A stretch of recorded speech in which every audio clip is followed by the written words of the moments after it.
Hello കൂട്ടുകാരെ, ഈ വീഡിയോയിൽ ഞാൻ പഠിക്കാൻ പോകുന്നത് 5ാം ക്ലാസ്സിന്റെ പുതിയ സിലബസായ ഹിന്ദിയിലെ ഫസ്റ്റ് യൂണിറ്റ് ഇക്കായി 1 ഫസ്റ്റ് യൂണിറ്റ് ദുലാരെ ഫൽ എന്ന പാടാണ് കേട്ടോ. ഇതൊരു കവിതയാണ്. നമുക്കറിയാം ഈ വർഷം പുസ്തകം മാറിയിട്ടുണ്ട് അല്ലേ. അപ്പൊ 5ാം ക്ലാസ്സിലെ സ്റ്റേറ്റ് സിലബസിലെ നമ്മുടെ കുട്ടികള് ഹിന്ദി പഠിക്കുന്നത് ഫസ്റ്റ് ആയിട്ട് 5ാം ക്ലാസ്സിൽ നിന്നാണ് നമ്മൾ പഠിക്കാൻ പോകുന്നത്. അപ്പൊ ആദ്യം പണ്ടൊക്കെ എന്ന് വെച്ചാല് പിന്നെ അക്ഷരങ്ങളായിരുന്നു ആദ്യം പഠിച്ചിരുന്നത്. ഇപ്പൊ അങ്ങനെയല്ല. ഇപ്പൊ നമ്മള് വാചകത്തിലൂടെ കുട്ടികൾക്ക് കുറേശ്ശെ ആയിട്ട് അക്ഷരങ്ങൾ പഠിപ്പിക്കുകയാണ് ഇപ്പോഴത്തെ സിലബസ് പ്രകാരം ചെയ്യുന്നത്. അപ്പൊ നമുക്ക് ഫസ്റ്റ് പാഠം പഠിച്ചു തുടങ്ങാം. അപ്പൊ ഇതിൽ ഫസ്റ്റ് ആയിട്ട് കൊടുത്തിട്ടുള്ള നമുക്കൊന്ന് വായിച്ചു നോക്കാം. ഇത് ശീർഷക് എന്ന് പറഞ്ഞാൽ ഹെഡിങ്. അപ്പൊ ഇക്കായി ഏക് യൂണിറ്റ് 1 ദുലാരെ പൽ എന്നാണ് അത് യൂണിറ്റിന്റെ പേര്. അതിൽ ഉൾപ്പെടുന്ന പാഠങ്ങളാണ് ദൂ പാഗയി, ടോമി ഓർമേം, പില്ല. അപ്പൊ അതൊക്കെയാണ് അതിലുള്ള, അതായത് ഹെഡിങ്ങുകളാണ് ഇത് കൊടുത്തത്. അതേപോലെ പ്രോക്തി എന്ന് പറഞ്ഞാൽ വിഭാഗം, അതായത് കവിതയാണോ കഥയാണോ എന്നുള്ളതാണ് ചോദിക്കുന്നത്. അപ്പോൾ എന്താണ് ദൂപാകൈ എന്നുള്ള നമുക്കറിയാം, കവിതയാണ് അല്ലെ. പിന്നെ ഇതോ ടോമി ഓർ മേം എന്ന് പറഞ്ഞാല് കഹാനിയാണ്, കഥയാണ്. പിന്നെ പില്ല എന്നുള്ളത് കവിതയാണ്. ഇത്രയും പാഠങ്ങളാണ് ഇതിൽ വരുന്നത്. കഥയാണോ കവിതയോ എന്നുള്ളത് നമുക്ക് അറിയാൻ വേണ്ടിയിട്ടാണ് ഇവിടെ പ്രോക്തി എന്ന് കൊടുത്തിട്ടുള്ളത്. രചനാകാർ ആരാണ് എഴുതിയത്? പ്രയാഗ് ശുക്ല, അതായത് ആരാണ് ഈ കഥയും കവിതയ്ക്ക് എഴുതിയത് എന്നുള്ളതാണ് ഇവിടെ കൊടുത്തിട്ടുള്ളത്. അടുത്തത് പുഷ്ട് സംഖ്യ, അതായത് അത് പേജ് നമ്പർ, ഓരോന്നിന്റെ പേജ് നമ്പർ ആണ് ഇവിടെ കൊടുത്തിട്ടുള്ളത്. ഫസ്റ്റ് ആയിട്ട് നമ്മളിത് വായിക്കാം കേട്ടോ. നമുക്കിതൊന്ന് വായിച്ചു നോക്കാം. നാം എന്താ വായിക്കാം? നാം. നാ പ്ലസ് ആ എന്ന് ചേരുമ്പോഴാണ് എന്ത് വായിക്കുക? നാന്ന് വായിക്കുക. അതുപോലെ ഇത് നാം എന്ന് പറഞ്ഞാല് പേര്, നമ്മളെ പേരെന്താണോ അതിവിടെ എഴുതി കൊടുക്കണം, നാം. അതുപോലെ കക്ഷ എന്ന് വരുമ്പം എന്താണ്? ക്ലാസ്, ഏത് ക്ലാസ്സിലാണ് എന്നുള്ളത് എഴുതി കൊടുക്കുക. സ്കൂള്, നിങ്ങളെ സ്കൂളിന്റെ എന്താണെന്നുള്ളത് ഇവിടെ എഴുതി കൊടുക്കുക. അത്രയാണ് കേട്ടോ. നാം, കക്ഷ, സ്കൂൾ, ഏത് ക്ലാസ്സിലാണ് പഠിക്കുന്നത്, ഏത് സ്കൂളാണ് നിങ്ങളുടെ പേര്, അതിവിടെ എഴുതി കൊടുക്കുക. അത്രയേ ഉള്ളൂ ഇതിൽ പറഞ്ഞിട്ടുള്ളത്. അപ്പൊ ഇന്ന് നമ്മൾ പഠിക്കാൻ പോകുന്ന ധൂപ് ആഗൈ എന്നുള്ള പാഠത്തിന്റെ മീനിങ്സും കാര്യങ്ങളും ആണ് കേട്ടോ. അപ്പൊ ധ, ഫസ്റ്റ് ലെറ്റർ ആയ ധൂപത്തെ ധ എന്നുള്ള അക്ഷരാണത്. ധ മലയാളത്തിലാണ് ഇവിടെ എഴുതി കാണിക്കുന്നത്, നിങ്ങൾക്ക് മനസ്സിലാൻ വേണ്ടിയിട്ടാണ്. അപ്പൊ ധു എന്നുള്ളത് നമ്മൾ എങ്ങനെയാണ് എഴുതുക? ദ പ്ലസ് ഉ എന്നുള്ളത് സ്വരാക്ഷരങ്ങളാണ്, നമുക്കറിയാം. അ ഇ ഈ ഉ ഇർ എ ഐ ഒ ഔ അം ആ, അതൊക്കെ സ്വരാക്ഷരങ്ങളാണ്. അപ്പൊ ഈ ചിഹ്നങ്ങൾ വരുന്നത് സ്വരാക്ഷരങ്ങളിൽ നിന്നാണ്. ദ പ്ലസ് ഉ, ദ പ്ലസ് ഉ, ധൂ. അപ്പൊ എന്താ വായിക്കുക? ധൂ. ദ പ്ലസ് ഉ, ധൂ. അപ്പൊ ധൂന്ന് വായിക്കും. ധൂപ്പ്. ഇത് ഫ എന്നുള്ള അക്ഷരാണ്. പ, ധൂപ്പ്. ധൂപ്പ് എന്ന് പറഞ്ഞാൽ എന്താ മീനിങ്? എന്താണ് അർത്ഥം? വെയിൽ. ധൂപ്പ് എന്ന് പറഞ്ഞാല് വെയിൽ. ആ. ഇനി അടുത്തത് ആ ഗൈ, ധൂപ്പ് ആ ഗൈ. പിന്നെ അടുത്തത് ഘൈ, ഈ ഗ എന്നുള്ള അക്ഷരാണ് അല്ലേ. അടുത്തത് ഈ, ധൂപ്പ് ആ ഗൈ.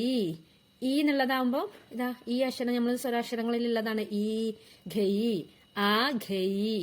ധൂപ്പ് ആ ഘൈ. ആ ഘൈ എന്ന് പറഞ്ഞാൽ വന്നു, അതായത് ധൂപ്പ് ആ ഘൈ. ധൂപ്പ് എന്ന് പറഞ്ഞാൽ വെയിൽ, ആ ഘൈ വന്നു, വെയിൽ വന്നു. മനസ്സിലായ കൂട്ടുകാർക്ക്? ധൂപ്പ് ആ ഘൈ എന്ന് പറഞ്ഞാല് വെയിൽ വന്നു. ആദ്യത്തെ ധൂപ്പ് ആ ഘൈ എന്നതിന്റെ ഹെഡിങ് ആണല്ലോ അല്ലെ. ധൂപ്പ് അതായത് വെയിൽ വന്നു. ഇനി നമ്മൾ പഠിക്കാൻ പോകുന്നത് എന്താണ്? ആദ്യത്തെ ലൈനുകളാണ്. 4 ലൈൻസ് ഉണ്ട്. അപ്പൊ ഫസ്റ്റത്തെ വാക്ക് ഏതാണ്? ധൂപ് ആ ഗൈ സുബഹ് കി. ധൂപ് ആ ഗൈ സുബഹ് കി. എന്താണ് ഫസ്റ്റ് ലൈന് നമ്മൾ വായിക്കുക? ധൂപ് ആ ഗൈ സുബഹ് കി. അപ്പൊ ഫസ്റ്റ് ധൂപ് ആ ഗൈ എന്നുള്ളത് നമ്മൾ പഠിച്ചു കഴിഞ്ഞു. ഇനി അടുത്ത വേർഡ് ഏതാണ്? സുബഹ് എന്ന് പറഞ്ഞാൽ നമുക്കറിയാലോ. സുബഹ്, നമ്മള് സുബഹിക്ക് നിസ്കരിക്കുന്ന ആൾക്കാരല്ലേ. അപ്പൊ സുബഹ് എന്ന് പറഞ്ഞാൽ പ്രഭാതം, രാവിലെ. സുബഹ് എന്ന് പറഞ്ഞാൽ പ്രഭാതം, രാവിലെ, മോർണിംഗ്. അതിനാണ് നമ്മള് സുബഹ് എന്ന് പറയാ. അപ്പൊ സുബഹിലെ ഏതൊക്കെ അക്ഷരങ്ങൾ പഠിക്കുന്നുണ്ട് നമ്മള്? സ. സുബഹില് സ എന്നുള്ള അക്ഷരം നമ്മൾ പഠിക്കുന്നുണ്ട് അല്ലെ. സ. സു എന്നുള്ളതിനെ നമ്മൾ ഏത് കൂടുമ്പോഴാണ് സു എന്ന് വരിക? അതായത് സ പ്ലസ് ഉ, സു. സ പ്ലസ് ഉ എന്ന് വരുമ്പോ സു, അതായത് സ പ്ലസ് ഊന്ന് വരുമ്പോ നമ്മള് സു എന്ന് പഠിച്ചു. ഇനി അടുത്ത അക്ഷരമാണ് ഭ. എന്നുള്ള എങ്ങനെയാണ് എഴുതുക? ഭ നിങ്ങൾക്ക് അറിയാലോ. അതുപോലെ സുബഹ്, ഹ എന്നുള്ള അക്ഷരം നമ്മള് വായിക്കുമ്പോ ഹ് എന്ന് പറയുമെങ്കിലും നമ്മൾ എഴുതുന്ന സമയത്ത് ഹ എന്നാ പറയാ. അപ്പൊ സുബഹ് എന്ന് പറഞ്ഞാൽ പ്രഭാതം. സുബഹ് എന്നാ വായിക്കട്ടോ. അത് ഹ എന്ന് വായിക്കുമെങ്കിലും നമ്മൾ കൂട്ടി വായിക്കുന്ന സമയത്ത് ഹ് എന്നാ വായിക്കുക. സുബഹ് രാവിലെ, മോർണിംഗ്, പ്രഭാതം. ഇനി അടുത്തത് സുബഹ് കി എന്നുള്ള വാക്ക് ഏതാണ്? ഏത് സ്വരാക്ഷരങ്ങൾ ചേരുമ്പോഴാണ് കീ എന്ന് വരിക? അതായത് നമ്മൾ ക പ്ലസ് ഇ, ആ ആ ഈ എന്നുള്ള അക്ഷരം സ്വരാക്ഷരം ചേരുമ്പോഴാണ്, കാനോട് കൂടി സ്വരാക്ഷരം ചേരുമ്പോഴാണ് എന്താവുക, കീന്ന് വരിക. അതായത് എന്ന് വരുമ്പോ നമ്മൾ ഇങ്ങനെ ഒരു വള്ളി ഇട്ട് കൊടുക്കുകയാണ്, വലതു ഭാഗത്തേക്ക് ഒരു വള്ളി ഇടുമ്പോ കീ എന്നാണ് വായിക്കുക. അപ്പൊ അതിന്റെ മീനിങ്സ് എന്നാണ് വരിക, ക പ്ലസ് എന്ന് വരുമ്പോ കീ. ഇനി അടുത്തത് ഇവിടെ കെട്ടിടാൻ മറന്നു പോയതായിരുന്നു കേട്ടോ, എഴുതിയപ്പോ. അപ്പൊ പെട്ടിന്റെ കീ എന്നാ വരിക. അതായത് നമ്മൾ കീ എന്നല്ല വരിക, കീ. ക പ്ലസ് ഈ കീ എന്ന് വരും. അപ്പൊ സുബഹ് സുബഹ് കീ, സുബഹ് കീ. ഇനി കീയുടെ അർത്ഥം എന്താ വരിക, അതായത് ക കെ കീ എന്നൊക്കെ ഉള്ളതിന്റെ അർത്ഥം എന്താ വരിക, ഉടെ ന്റെ ലെ ഉള്ള. ഇത് നമ്മൾ കാണാതെ അങ്ങനെ പഠിച്ചു വെക്കുകയാണ് വേണ്ടത്. കാരണം ഏതെങ്കിലും ഒരു വാക്കിനോട് കൂടി ചേരുമ്പോഴാണ് ഇതിന്റെ അർത്ഥം വരിക. ഇതിന് സ്വന്തമായിട്ട് അർത്ഥമില്ല. അത് സ്വന്തമായിട്ട് അർത്ഥം എന്ന് പറയാം ഉടെ ന്റെ ലെ ഉള്ള. അത് നമ്മൾ എന്ത് ചെയ്യണം, ക കെ കീ എന്നുള്ളതിന്റെ അർത്ഥം അങ്ങനെ കാണാതെ പഠിച്ചു വെക്കുക. അപ്പൊ നമ്മൾ ഒരു വാക്കിന്റെ കൂടെ ഇപ്പൊ സുബഹ് കീ, അതായത് രാവിലെ ഉള്ള, അതായത് രാവിലെയുള്ള. അപ്പൊ ഇതിലുള്ള ഉള്ളന്ന് ചേർത്തു. അങ്ങനെ നമ്മൾ ഓരോ വേർഡിന്റെ കൂടെ നമ്മൾ ചേരുമ്പോഴാണ് ഇതിന് മീനിങ്സ് വരിക. അപ്പൊ അത് കൂടുതലായിട്ട് നിങ്ങൾ ഇനി ഇതിന് തുടർന്നുള്ള ക്ലാസ്സുകളിലൊക്കെ പഠിക്കും. അപ്പൊ ഇപ്പൊ ഇത്ര മാത്രം നമ്മൾ പഠിച്ചാൽ മതി. ക കെ കി എന്നുള്ളതിന്റെ അർത്ഥം വരിക ഉടേൻ ഡേ ലേ ഉള്ള, ഉടേൻ ഡേ ലേ ഉള്ള. അപ്പൊ സുബഹ് കി എന്ന് പറഞ്ഞാല് രാവിലെയുള്ള. അപ്പൊ രാവിലെയുള്ള, അതാണ് മീനിങ്. അപ്പൊ ഇതിന്റെ മൊത്തത്തിൽ നമ്മള് ദൂഭാഗൈ സുബഹ് കി എന്നുള്ളതിന്റെ മീനിങ്സ് എങ്ങനെ നമ്മൾ പറയാ, രാവിലെയുള്ള വെയിൽ വന്നിരിക്കുന്നു. ദൂഭാഗൈ വെയിൽ വന്നിരിക്കുന്നു, ദൂഭാഗൈ വെയിൽ വന്നിരിക്കുന്നു. സുബഹ് കി രാവിലെയുള്ള വെയിൽ വന്നിരിക്കുന്നു. അതാണ് ഫസ്റ്റ് ലൈനിന്റെ മീനിങ്. ഇനി അടുത്ത ലൈൻ നോക്കട്ടോ. അടുത്ത ലൈൻ എന്താ നമുക്ക് വായിക്കാം, കലിയാം പ്യാരി പ്യാരി മഹക്കീം. കലിയാം പ്യാരി പ്യാരി മഹക്കീം. അടുത്ത ലൈനാണ്, രണ്ടാമത്തെ ലൈനാണ്, നമ്മളെ പദ്യത്തെ രണ്ടാമത്തെ ലൈനാണ്. കലിയാം പ്യാരി പ്യാരി മഹക്കീം. അതായത് കലിയാം എന്ന് പറഞ്ഞാൽ എന്താണ്, പൂമൊട്ടുകൾ. കലിയാം പൂമൊട്ടുകൾ. ഇനി അടുത്തത് അതില് കലിയാം എന്നുള്ളതിൽ ഏതൊക്കെ വാക്കുകൾ വരുന്നത്, ക അല്ലെ, ഫസ്റ്റ് നമ്മൾ ലെറ്റർ ക, അത് നിങ്ങൾക്കറിയാം. പിന്നെ അടുത്തത് ലി എന്ന് വരുമ്പോ നമ്മൾ ഏതൊക്കെ അക്ഷരങ്ങൾ കൂടിയിട്ടാണ് ലി വരിക, അതായത് ല പ്ലസ് ഇ. ല പ്ലസ് ഇ എന്ന് വരുമ്പോ ലി. അതായത് ഇ എന്നുള്ള ചിഹ്നം വരുമ്പോ വള്ളി വലത് വശത്തേക്ക് ഇടും, ഇ എന്നുള്ള ചിഹ്നം വരുമ്പോ ഇടതുവശത്തേക്കാണ് നമ്മൾ വള്ളി കൊടുക്കേണ്ടത്. അതായത് ലാക്ക് ഇടതുവശത്തേക്ക് വള്ളി കൊടുത്തപ്പോ ലി, ലാക്ക് വലതുവശത്തേക്ക് വള്ളി കൊടുക്കുകയാണെങ്കിൽ ലീ എന്നാ വായിക്കുക. അപ്പൊ ഇത് ലി, അതായത് കലി. ഇനി യാം എന്നാണ് കൊടുത്തത്. ഇത് യാ എന്നുള്ള അക്ഷരമാണ്. യാം എന്നാകുമ്പോ യാ പ്ലസ് ആം എങ്ങനെ കൂട്ടി വായിക്കുക, യാം. കലിയാം എന്ന് പറഞ്ഞാല് പൂമൊട്ടുകൾ. കലിയാം പൂമൊട്ടുകൾ. ഇനി അടുത്തത് കലിയാം പൂമൊട്ടുകൾ. പ്യാരി എന്ന് പറഞ്ഞാൽ മനോഹരമായ. പ്യാർ എന്നൊക്കെ നമുക്കറിയില്ലേ, അതായത് നമുക്ക് ഇഷ്ടപ്പെട്ട, പ്യാർ എന്ന് പറഞ്ഞാൽ ഇഷ്ടല്ലേ, മനോഹരമായ. പ്യാരി എന്നുള്ള വാക്ക് ഏതെന്നുണ്ടായതാണ്, ഏതൊക്കെ അക്ഷരങ്ങളാണ് പ്യാരി എന്നുള്ളതിൽ നമ്മൾ കൊടുത്തിട്ടുള്ളത്, പ്യാരി എന്നുള്ള ഇതില്. അതായത് പാന്നുണ്ട്, യാ ര അല്ലെ, പ യ ര ഇ. അതായത് യാന്ന് കിട്ടാൻ ഇവിടെ ആ ഉണ്ട്, പിന്നെ രാക്ക് ഈ എന്നുള്ള രീ എന്നുള്ള ഈ എന്നുണ്ട്, ഈ എന്നാണ് കേട്ടോ, ഈ. അതായത് രാ പ്ലസ് ഈ രി. അതായത് ഏതൊക്കെ അക്ഷരങ്ങൾ വന്നു, പ വന്നു, പിന്നെ യാ. ഇത് പ്യാരി എന്നുള്ളത് നമ്മൾ എങ്ങനെ വരിക, അതായത് പാന്നും യാന്നും കൂടുകയാണ്, ഒന്നിച്ച് പയ എന്ന് പറയില്ല, പ്യ. അതായത് പാന്റെ പകുതി എഴുതുക, പാന്റെ പകുതി എഴുതിയിട്ട് അതിന്മേൽ യാ ചേർക്കുമ്പോഴാണ് പ്യാന്ന് വരിക.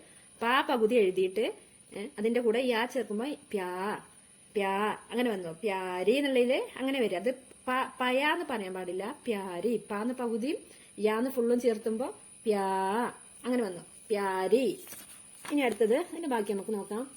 പ്യാരി യാ എന്നുള്ളത്, പ്യാ എന്നുള്ളതിൽ പിന്നെ വേറെ ഏതൊക്കെ വേർഡ് വരിക, പാന്നും വന്നു, യാന്നും വന്നു, ആന്നും വരും. അതായത് യാക്ക് ഈ വരട്ട് കൊടുക്കുമ്പോ ആ എന്നുള്ള ചിഹ്നം വരുമ്പോഴാണ് നമ്മൾ നീട്ടുക, യാ നീട്ടുക, പ്യാ. അതായത് പ്യാ, മനസ്സിലായോ, പാ പകുതി പാന്നിടും, പിന്നെ യാ, പിന്നെ ആ എന്നുള്ള ചിഹ്നം ഇട്ടു, യാ. അപ്പൊ പ്യാന്ന് അങ്ങനെ വായിക്കട്ടോ, പ യാ ആ. ഇനി അടുത്ത് രാ എന്നുള്ള അക്ഷരം, പിന്നെ രി, അതായത് രിയില് രാ അക്ഷരം. പിന്നെ എന്ത് ചെയ്യണം, രാക്ക് നമ്മൾ ചെയ്യണം ഈ എന്നുള്ള വള്ളിട്ട് കൊടുക്കണം അല്ലെ, രാ പ്ലസ് ഈ എന്നാണ് കേട്ടോ.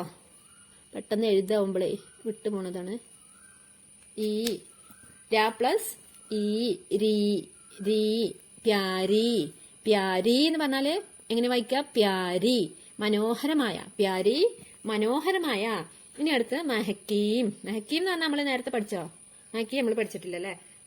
അടുത്ത സെന്റൻസിലാണ് പഠിക്കാൻ പോകുന്നത്. മഹക്കീം അതായത് സുഗന്ധം പരത്തി. മഹക്കീം എന്ന് പറഞ്ഞാൽ സുഗന്ധം പരത്തി. അതായത് ഏതൊക്കെ അക്ഷരങ്ങൾ വരുന്നത്? മ, അതുപോലെ ഹ, ഹ എന്നുള്ള അക്ഷരം. പിന്നെ ക, കീം എന്നാ വരുന്നത്. അതായത് കാക്ക് വള്ളിയിട്ടെടുത്തപ്പം കീനായി. അതായത് ക പ്ലസ് ഇ, ക പ്ലസ് ഇ, കീനായി. പിന്നെ കീ എന്നിട്ടിട്ട് ഒരു കുത്തിട്ടാല് കീം. അപ്പൊ മഹക്കീം. എങ്ങനെ വായിക്കാം? മഹ്കീം. വായിക്കുമ്പോ മഹ്കീം എന്നല്ല പറയും, മഹ്കീം. അതായത് മനോഹരമായ പൂമൊട്ടുകൾ സുഗന്ധം പരത്തി. മനസ്സിലായോ? അതായത് അവയുടെ വാക്ക് ഏതേനു? കലിയാം പ്യാരി പ്യാരി മഹക്കീം. കലിയാം പ്യാരി പ്യാരി മഹക്കീം. അതായത് കലിയാം എന്ന് പറഞ്ഞ പൂമൊട്ടുകൾ, പ്യാരി പ്യാരി മനോഹരമായ പൂമൊട്ടുകൾ സുഗന്ധം പരത്തി. അതായത് പൂച്ചെടി നമ്മള് പിന്നെ ഇതിലെ സുബഹ് ഈ പാടത്തിൽ കണ്ടില്ലേ, ചിത്രത്തിൽ കണ്ടില്ലേ? അതായത് പൂവ് സുപ്രഭാതത്തിൽ ഇങ്ങനെ പൂമൊട്ടുകൾ വിരിഞ്ഞു നിൽക്കുന്നുണ്ടാവും. അത് നല്ല നമുക്ക് രാവിലെ എണീക്കുമ്പോൾ പുറത്ത് പൂമൊട്ടുണ്ടെങ്കിൽ നല്ല സുഗന്ധ വാസന ഉണ്ടാവുമല്ലോ, വാസന ഇങ്ങനെ വരുമല്ലോ. ഇത് കവിത ആയതുകൊണ്ട് ഇതൊരു ആസ്വാദന ആയിരിക്കും കേട്ടോ. അങ്ങനത്തെ കവിത ആകുമ്പോൾ നമ്മൾ അങ്ങനെ കവികൾ അങ്ങനെ ആയിരിക്കുമല്ലോ കവിതകൾ എഴുതുക. നമുക്ക് ഇങ്ങനെ കേൾക്കുമ്പോൾ ഒരു ആസ്വാദം വരുന്ന അങ്ങനത്തെ രൂപത്തിലായിരിക്കും കവിതകൾ ഉണ്ടാവുക. അപ്പൊ നേരെ അർത്ഥം നമുക്ക് ഇതിനെ പറയാൻ കഴിയൂല. അതായത് മനോഹരമായ പൂമൊട്ടുകൾ സുഗന്ധം പരത്തി. നമ്മൾ രാവിലെ എണീക്കുമ്പോൾ പൂമൊട്ടുകൾ ഇങ്ങനെ വിരിഞ്ഞു നിൽക്കുമ്പോൾ പുറത്തിറങ്ങുമ്പോൾ നല്ല വാസന വരുമല്ലോ. ഇനി അടുത്ത ലൈന് കലിയാം ക്യാരി ക്യാരി മഹക്കീം. കലിയാം ക്യാരി ക്യാരി മഹക്കീം. കലിയാം ക്യാരി, കലിയാം നമ്മൾ പഠിച്ചു അല്ലേ? കലിയാം എന്താ നമ്മൾ പഠിച്ചത്? പൂമൊട്ടുകൾ. അതെടുത്ത് അതിന്റെ വാക്കുകളൊക്കെ നമ്മൾ പഠിച്ചു. കലിയാം പഠിഞ്ഞില്ലേ നിങ്ങൾക്ക് മുമ്പത്തെ ക്ലാസ്സിൽ? ഇതിന് മുമ്പത്തെ ലൈനിൽ നമ്മൾ പഠിച്ചില്ലേ? പിന്നെ അടുത്ത് നമ്മൾ പഠിക്കള പ്യാരി നമ്മൾ പഠിച്ചത്. പക്ഷെ ഇത് ക്യാരി. അതായത് പ്യാരി എന്നുള്ളതിന് നമ്മൾ എന്ത് ചെയ്തു? പാ പകുതി കൊടുത്ത് യാരി എഴുതി. അതേപോലെ കാ പകുതി കൊടുത്ത് യാരി എഴുതിയാൽ ക്യാരി എന്നുള്ള വാക്കായി. മഹക്കീം നമ്മൾ പഠിച്ചു. മഹക്കീം എന്ന് പറഞ്ഞാൽ എന്താ? സുഗന്ധം പരത്തി. അപ്പൊ ഇനി ഇതിൽ നമ്മൾ ഇത് രണ്ടും പഠിച്ചു കഴിഞ്ഞു. ഇനി പഠിക്കാത്ത വേർഡാണ് ക്യാരി. ക്യാരി എന്നുള്ളതിന് പാക്ക് നമ്മൾ യാ കൂട്ടിയതുപോലെ കാന്ന് പകുതി കൊടുത്തിട്ട് അതിനോട് നമ്മൾ യാ കൂട്ടുമ്പോ എന്താവും? ക്യാരി എന്ന് വരും. ഇനി അടുത്ത് നമ്മൾ പഠിക്കാൻ പോകുന്നത് കലിയാം ക്യാരി ക്യാരി മഹക്കീം. കലിയാം ക്യാരി ക്യാരി മഹക്കീം. അപ്പൊ അതിൽ നമ്മൾ കലിയാം എന്നുള്ള പഠിച്ചു. എന്താ കലിയാം എന്ന് പറഞ്ഞാല്? മുന്നത്തെ ലൈനിൽ പഠിച്ചില്ലേ? പൂമൊട്ടുകൾ. മെഹക്കീം എന്ന് പറഞ്ഞാൽ സുഗന്ധം പരത്തുന്ന പൂമൊട്ടുകൾ. അടുത്തത് ക്യാരി. ക്യാരി എന്ന് പറഞ്ഞാൽ എന്താണ്? ചെടിയുടെ തടം. അതായത് നമ്മള് ചെടിത്തടം ഉണ്ടല്ലോ, നമ്മള് ചെടി കുഴിച്ചിടുമ്പോ എങ്ങനെ ഒരു ചട്ടിയിലൊക്കെ ആക്കി തടക്കെ വെട്ടിയിട്ടല്ലേ നമ്മള് കുഴിച്ചിട്ട്, അതാണ് ചെടിത്തടം. അപ്പൊ ക്യാന്ന് നമ്മൾ എഴുതാ? ക പ്ലസ് യാ പ്ലസ് ആ അല്ലെ? ക പ്ലസ് യാ പ്ലസ് ആ എന്ന് വരുമ്പോഴാണ് ക്യാ എന്നുള്ള വാക്ക് വരിക. ഈ 3 വേർഡ് വരുമ്പോഴാണ് ഈ ക്യാ എന്നുള്ള അക്ഷരം വരിക. അതായത് പ്യാ എന്നുള്ള നമ്മൾ എഴുതിയില്ലേ, പഠിച്ചില്ലേ? അപ്പൊ പാ പകുതിയും യാ. അങ്ങനെ അതേപോലെ ക പ്ലസ് യാ പ്ലസ് ആ. പിന്നെ രി, രാ പ്ലസ് ഈ, രാ പ്ലസ് ഇ എന്ന് വരുമ്പോ രി, രാ പ്ലസ് ഇ എന്ന് വരുമ്പോ രി, രി. അതായത് ക്യാരി ക്യാരി. ഇനി അത്രേ നമുക്ക് ഇതിൽ പഠിക്കാനുള്ളൂ കേട്ടോ. കലിയ നമ്മൾ പഠിച്ചു, മഹക്കീന്ന് പഠിച്ചു, സുഗന്ധം പരത്തി. അപ്പൊ ഒന്നിച്ച് എങ്ങനെയത് അർത്ഥം പറയാം? കലിയ ക്യാരി ക്യാരി മഹക്കീം. അതായത് ഓരോ ചെടിത്തടവും സുഗന്ധം പരത്തി പൂമൊട്ടുകൾ. അതായത് പൂമൊട്ടുകൾ ഓരോ ചെടിത്തടത്തിലും സുഗന്ധം പരത്തിക്കൊണ്ടിരിക്കുന്നു. ഓരോ ചെടിത്തട്ടിലുള്ള പൂമൊട്ടുകളും എന്താണ്? സുഗന്ധം പരത്തുന്നുണ്ട്. അതാണ് അതിന്റെ മീനിങ്സ്. ആം ഇത്തിനി സാരി മഹക്കീം. കലിയാം ഇത്തിനി സാരി മഹക്കീം. അതായത് കലിയാം നമ്മളാ പഠിച്ചു അല്ലെ? എന്താ പഠിച്ചത്? പൂമൊട്ടുകൾ. മഹക്കീം എന്നുള്ള വാക്ക് നമ്മൾ പഠിച്ചു, സുഗന്ധം പരത്തി. കലിയാം മഹക്കീം. അതായത് പൂമൊട്ടുകൾ സുഗന്ധം പരത്തി. ഇനി പുതിയ വേർഡ് ഏതാ നമ്മൾ ഇത് പഠിക്കാൻ പോകുന്നത്? അതായത് ഇത്തിനി. ഇത്തിനി എന്ന് പറഞ്ഞാല് ഏതാണ്? ഏതൊക്കെ വേർഡുകളാ വരിക? ഈ എന്നുള്ള അക്ഷരം. അതുപോലെ ത, അത് പിന്നെ നാക്ക് വേണ്ടിട്ട് നീ. ഇത്തിനി. അതായത് നാ പ്ലസ് ഈ ചേരുമ്പോഴാണ് നീ വരിക അല്ലെ? നാ പ്ലസ് ഈ ചേരുമ്പോ എന്ത് വരും? നീ. ഇത്തിനി. മനസ്സിലായോ? ഇത്തിനി. അപ്പം എത്ര വേർഡുകൾ ഇതിൽ വന്നിട്ടുണ്ട്? ഈ താന്ന് വരുന്നുണ്ട്, പിന്നെ നാന്നും പിന്നെ ഈ. അപ്പൊ നീക്ക് വള്ളിയിട്ടപ്പോ ഈ. അപ്പൊ 4 വേർഡ് വരുന്നുണ്ട് അല്ലെ? ഈ ത ന ഈ വേർഡ് കൂടുമ്പോഴാണ് ഇത്തിനി എന്നുള്ള വേർഡ് വരിക. മനസ്സിലായോ? അതായത് ഈ എന്നുള്ള സ്വരാക്ഷരം വള്ളിയിട്ട് നമ്മൾ അവിടെയൊക്കെ പഠിച്ചു. രാക്ക് വള്ളിയിട്ടപ്പോ ഈ എന്നിട്ട് കണ്ട് വള്ളിയിട്ടപ്പോ ഇങ്ങനെ ഒക്കെ നമ്മൾ പഠിച്ചു കഴിഞ്ഞു അല്ലേ? അപ്പൊ അത് നമുക്ക് മനസ്സിലായി. ഇനി അടുത്തത് അവിടെ ഇതാ സാരി. അതായത് ഇതൊക്കെ നമ്മൾ ഇതിനു മുമ്പും പഠിച്ചതാണ്. ഇനി അടുത്ത അക്ഷരമാണ് സ അല്ലെ, സാ എന്നുള്ള അക്ഷരം. പിന്നെ അതുപോലെ സാക്ക് സാ എന്ന് വരണമെങ്കിൽ എന്ത് വേണം? സാ എന്ന് വരണമെങ്കിൽ സാ പ്ലസ് ആ അല്ലെ, സാ. അതായത് സാനോട് കൂടി നമ്മൾ ആ എന്നുള്ള സ്വരാക്ഷരം വരുമ്പോഴാണ് എന്ത് വരിക? സാ എന്നുള്ള വാക്ക് വരിക. അതായത് സാ പ്ലസ് ആ, സാ സാ. മനസ്സിലായില്ലേ? അപ്പൊ ഇനി അടുത്ത രി എന്നുള്ള നമ്മൾ പഠിച്ചു അല്ലെ. പിന്നെ ഒന്നും കൂടെ എഴുതിയതാണ്, അപ്പുറത്ത് നമ്മൾ പഠിച്ചു. രാ പ്ലസ് ഇ, അതായത് രാ പ്ലസ് ഇ എന്ന് വരുമ്പോ എന്ത് വരും? രീ എന്ന് വരും. രാ പ്ലസ് ഇ എന്ന് വരുമ്പോ രീ രീ എന്ന് വരും. രാ പ്ലസ് ഇ എന്ന് വരുമ്പോ രീ എന്ന് വരും. രീ അല്ലെ, മനസ്സിലായില്ലേ? രാ പ്ലസ് ഇ. അപ്പൊ സാരി, ഇത്നി സാരി, ഇത്നി സാരി. കലിയാം ഇത്നി സാരി മഹക്കീം. അപ്പൊ അതിന്റെ മീനിങ്സ് എന്താ വരിക? അതായത് കലിയാം ഇത്നി സാരി മഹക്കീം എന്നുള്ളതിന്റെ മീനിങ് എന്താണ്? ഇത്നി സാരി എന്ന് പറഞ്ഞാൽ എന്താ? ഇത്രയധികം. അതായത് ഇത്രയധികം. ഇപ്പൊ നമ്മൾ എന്താ പഠിച്ചത്? മറ്റേത് രണ്ടും നമ്മൾ പഠിഞ്ഞില്ല, നമുക്ക് പഠിഞ്ഞില്ല. അതായത് മൊത്തത്തിൽ അർത്ഥം വരുമ്പോ എങ്ങനെ പറയാ? പൂമൊട്ടുകൾ ഒരുപാട് സുഗന്ധം പരത്തി അല്ലെ, ഇത്രയധികം പൂമൊട്ടുകൾ സുഗന്ധം പരത്തി എന്നും പറയാം. അല്ലെങ്കിൽ ഒരുപാട് സുഗന്ധം, അതായത് പൂമൊട്ടുകൾ ഇങ്ങനെ എന്താണ് രാവിലെ സുബഹിക്ക് ഇങ്ങനെ വിരിഞ്ഞു നിൽക്കുന്ന സമയത്ത്, രാവിലെ വിരിഞ്ഞു നിൽക്കുമ്പോൾ നല്ല വാസന വരൂലേ? അതായത് സുഗന്ധം പരത്തി. അപ്പൊ അതിന്റെ വാസന എല്ലായിടത്തും പരത്തി എന്നാണ് ഇതിന്റെ അർത്ഥം. പൂമൊട്ടുകൾ ഒരുപാട് സുഗന്ധം പരത്തി. നമ്മൾ വാക്കുകളുടെ അർത്ഥം പറയുമ്പോൾ പൂമൊട്ടുകൾ കലിയാ, പൂമൊട്ടുകൾ ഇത്തിനി സാരി ഒരുപാട് മഹക്കി, സുഗന്ധം പരത്തി. മനസ്സിലായില്ലേ? പൂമൊട്ടുകൾ ഒരുപാട് സുഗന്ധം പരത്തി. അപ്പൊ നമുക്ക് ഈ പദ്യം ഒന്നും കൂടെ ചൊല്ലി നോക്കട്ടോ. ധൂപ് ആ ഗയി, धूप आ गई सुबह सुबह की, कलियां प्यारी प्यारी महकी, कलियां क्यारी क्यारी महकी, कलियां इतनी सारी महकी. ഇതിൽ നമ്മൾ പ്രധാനമായിട്ട് പഠിക്കുന്ന വേർഡുകൾ ഏതൊക്കെയാണ്? ധൂപ്, ധൂപ് എന്ന് പറഞ്ഞാൽ എന്താ? വെയിൽ, ധൂപ് വെയിൽ. സുബ സുബ രാവിലെ, കലിയാ പൂമൊട്ടുകൾ, പ്യാരി പ്യാരി മനോഹരമായ, ക്യാരി ക്യാരി ഓരോ ചെടിത്തടവും, ഇത്തിനി സാരി ഒരുപാട്, ഇത്തിനി സാരി ഒരുപാട്. ഇനി പ്രധാനമായിട്ട് നമ്മൾ ഇതിൽ ആവർത്തിച്ചു വരുന്ന വാക്കുകൾ ഏതൊക്കെയാണ്? സുബ സുബ, അതേപോലെ പ്യാരി പ്യാരി, ക്യാരി ക്യാരി ആവർത്തിച്ചു വരുന്ന വേർഡുകളാണ് അല്ലെ. പിന്നെ ഒരേപോലുള്ള വേർഡുകൾ വേറെ ഏതാ കാണിക്കുന്നത്? കലിയാം കലിയാം കലിയാം. റിപ്പീറ്റ് ആയിട്ട് വരുന്ന 3 ഒരേപോലത്തെ വേർഡുകളാണ് കലിയാം കലിയാം കലിയാം. അടുത്തുപോലെ ഒന്നും കൂടെ വരുന്ന വാക്കാണ് മഹക്കീം മഹക്കീം മഹക്കി. ആവർത്തിച്ച് വരുന്ന വേർഡാണിത്.